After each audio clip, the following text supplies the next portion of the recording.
fun guy to be around. Did you ever have were there any times that you can recall where you had a sense of peace, or he had a sense of peace, that he was all right with the world?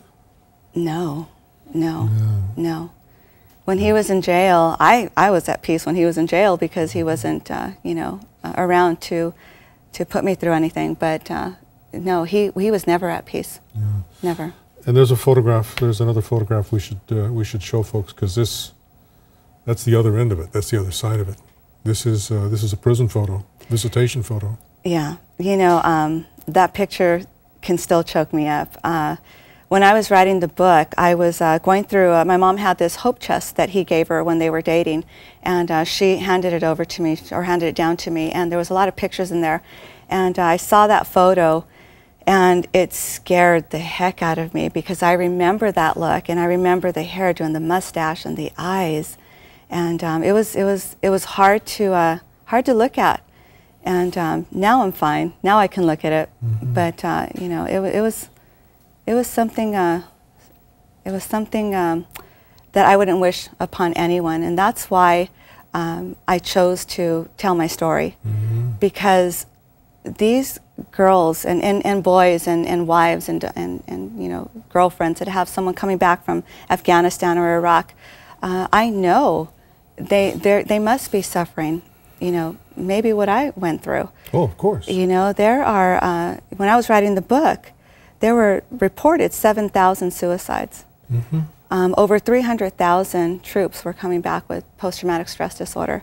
So there must be so much going on that we don't hear about. And I know the children are going to suffer. This was clearly not the sort of thing that you went to school, or I'm imagining it's not the sort of thing that you went to school and told your friends or your teacher about. I never told anyone. I never told anyone. Yeah. My mom found out a lot about what happened when I wrote the book. When I was writing it, I didn't tell anyone what I was writing about, what was going to be in the book.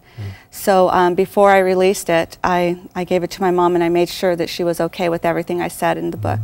And but yeah, she was heartbroken, and my family members were also heartbroken. They didn't know, but I wasn't going to jeopardize their safety. And I certainly didn't want to stop visiting my grandparents. I love them to death. And so I suffered in silence. And that's one of the messages I want to bring to the kids that are, you know, going to go through stuff now, is that don't suffer in silence. Tell someone. It's not worth it.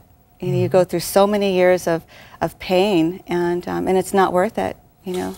But you're caught in this conflict of, talk about love-hate relationships. Yes. Boy, is this the sort of thing. Oh my gosh. It was very difficult to compartmentalize it in my mind that, you know, it's not his fault. He could not help it.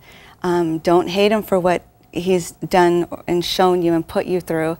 It took me years. It took me years to grab a hold of my thoughts and my feelings and compartmentalize them in my mind, and you know, get to a point where I love my dad.